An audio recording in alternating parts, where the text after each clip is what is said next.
সাহাবায়ে কেরাম বললেন, ইয়া রাসূলুল্লাহ, ইয়া হাবিবাল্লাহ, আপনি কি আপনার জীবনে আপনি কি বকরি চড়াইছেন? আল্লাহ বলে, সাহাবীরা রে, এমন কোন নবী নাই যে নবীর জীবনে বকরি চড়াই না। এমন কোন পয়গম্বর নাই যে পয়গম্বর ছাগল চড়ায় না। কেন আল্লাহ তাআলা পয়গম্বরকে দিয়া ছাগল চড়াইলেন? দেখবেন ছাগল এখনই এইখানে আবার সমুদ্রের মধ্যে অন্য জায়গায় চলে যায় কিনা। ছাগলের বাদগুলো ধারাবাহিকভাবে একের পর একে যায় না, বিভিন্ন ওখানে ছুটাছুটি করে। আর ওই ছাগলের রাখাল তার পাল নিয়ে বড় টেনশনে থাকে, কোন সময় যে একা হয়ে যায়, পাল থেকে ছাগলটা আলাদা হয়ে যায়। আর জঙ্গল থেকে নেকড়ে বাঘ আইসা আমার মালিকের একটা ছাগল নিয়ে খেয়ে ফেলে। ঠিক তেমন ভাবে এই উম্মতগুলো ছোটাছুটি করে এদিক চলে যায়, ওই দিক চলে যায়, ছাগলের পালের মতো মুহূর্তে এখানে মুহূর্ত এখানে। আল্লাহর নবীকে আল্লাহ তাআলা ছাগল চড়ায়া চড়ায়া চড়ায়া চড়ায়া ধৈর্য দান করেছেন। প্রত্যেকটা পয়গম্বরকে মালিক বকরি চড়ানোর ট্রেনিং করাইছেন। দেখবেন ছাগল আপনি সামনে গিয়ে রশি ধরে টান দিবেন, এই মত দুই পা সামনে দিয়ে আপনি ট্রাই করে দেখবেন, ছাগলের রশি ধরে সামনে নিয়ে দুই পা সামনে দিয়ে আর কেউ কি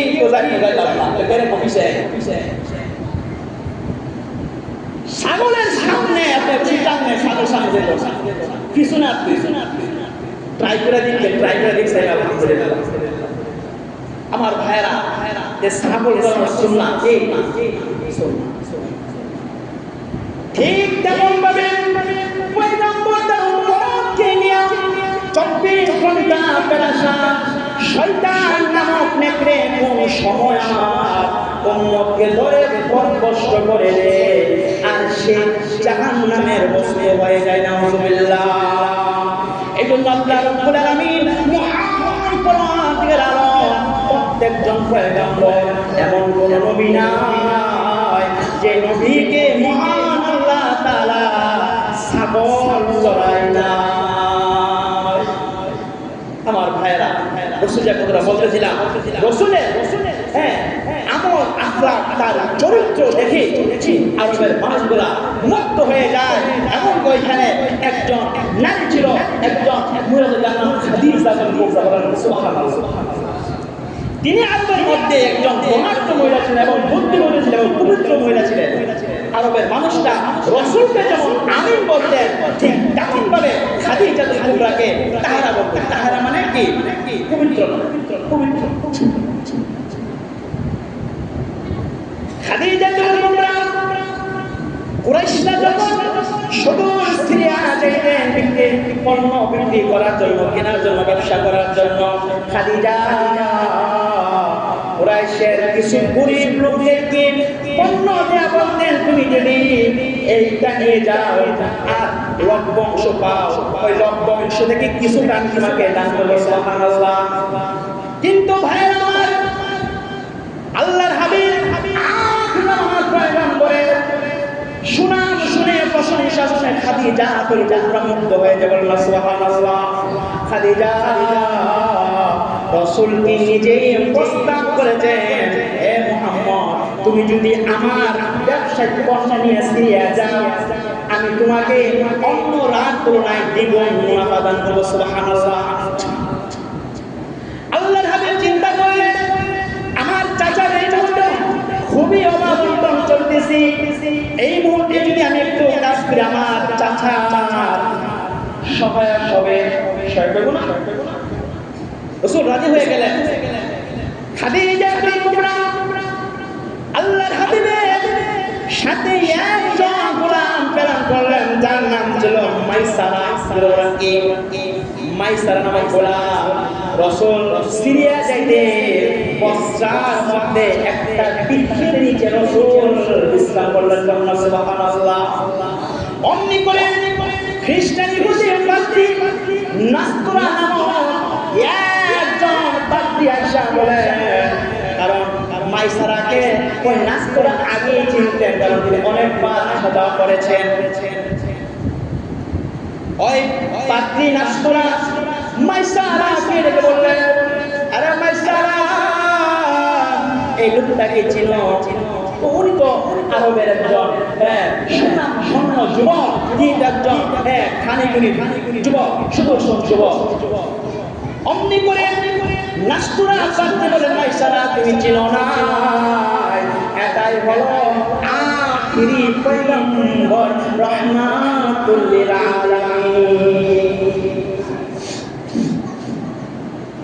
শুধু আমার ভাইরা তাই নয়, নাসরা বলে দীপ বলবেন প্রচন্ড রুদ্র, তারপর আমি দেখি মুহাম্মদ সাল্লাল্লাহু আলাইহি সাল্লামের উপরে আকাশের মেঘমালা ছায়া প্রদান করে। সুবহানাল্লাহ। আমার পানে তার লম্বাজের ঘটনা, আল্লাহর হাবিব শেষ পর্যন্ত সিরিয়া পৌঁছে গেলেন। রাসূল যখন তার পণ্যগুলা বিক্রি করবেন, হঠাৎ করে দেখা যায় বাজারের পণ্য দ্বিগুণ দাম হয়ে যায়। সুবহানাল্লাহ। গরুর বাজার না, দেখবেন গরুর বাজার গেলে দেখবেন 12 থেকে দাম এক, আবার 2টা ভালো দাম কিনা কিনা 2টা সব আবার ডাউন হইতে পারে। রাসূল ঢুকলেন, আল্লাহর হুকুমে দাম দ্বিগুণ হয়ে যায়। রাসূল এগুলো বিক্রি করলেন, বিক্রি করার পরে রাসূল যখন পণ্য কিনবেন, আল্লাহু আকবার, দাম আবার দাও। আমার বন্ধুরা, সুদূর সিরিয়া থেকে মক্কা এসে সমস্ত পণ্যগুলা যখন খাদিজার কাছে সুপর্দ করলেন, খাদিজা বললেন, আমি দেখি আমার এই ক্ষুদ্র জীবনে যতবার আমি ব্যবসায়িক পণ্য আমি অন্য কাউকে বিক্রি করেছি ব্যবসা করার জন্য, এমন লাভ আর আমার জিন্দেগিতে কখনো হয় না। আমার বন্ধুরা, খাদিজা রাদিয়াল্লাহু আনহা গভীর রাতে ঘুমের ঘরে গেলেন। অমনি করে খাদিজা দেখেন আকাশের পূর্ণিমার চাঁদটা যেন খাদিজার উপরে এসে যায়। সকালবেলা ঘুম থেকে উঠে খাদিজার একজন আত্মীয় ছিল, যার নাম ওয়াকা ইবনে নাওফেল, তার কাছে গিয়ে বললেন, ভাই আমার রাতে এই স্বপ্ন দেখছি, আকাশের চাঁদ আমি খাদিজার করে আসছে, এটা ব্যাখ্যা কি? অমনি করে ওয়াকা ইবনে নাওফেল বললেন, খাদিজা, এটা আকাশের পূর্ণিমার চাঁদ নয়, আখির জামানার পয়গম্বর বিশ্ব নবী রাহমাতুল লিল আলামিন নবী হইয়া সর্বপ্রথম তোমার কুলে উদয় হয়ে যাইবে। সুবহানাল্লাহ। ওইদিকে সুদূর সিরিয়া থেকে মাইসারা এসে দিকে সব বর্ণনা করলো।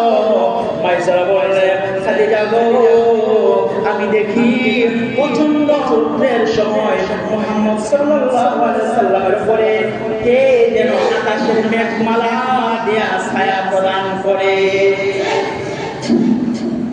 সবগুলা মিলায়া খাদিজা আবার মক্কার মহিলাদের আলোচনা শুনলেন, মাইসারা ডিটেলস কথা শুনলেন, স্বপ্নের বিষয়টা দেখলেন, সব মিলিয়া খাদিজা অলরেডি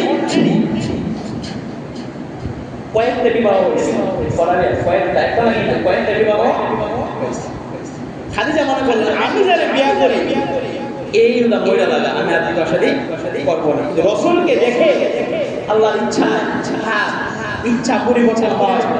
খাদিজা রাদিয়াল্লাহু আনহা তখন রাসূলকে বিবাহ করার জন্য প্রস্তাব করলেন। সুবহানাল্লাহ।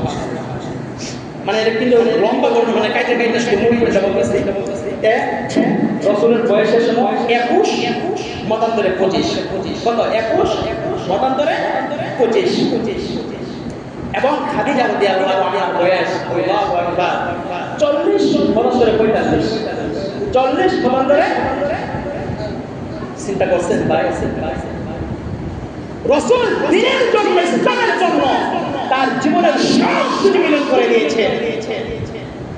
নিজের কোনো চাহিদা ছিল না। রাসূলের জীবনে যা করল সব দিনের জন্য, ইসলামের জন্য বিলীন করেছে। আজকে আশিকে রাসূল পাওয়া যায়, কিন্তু রাসূলকে গালিতে লাগে না।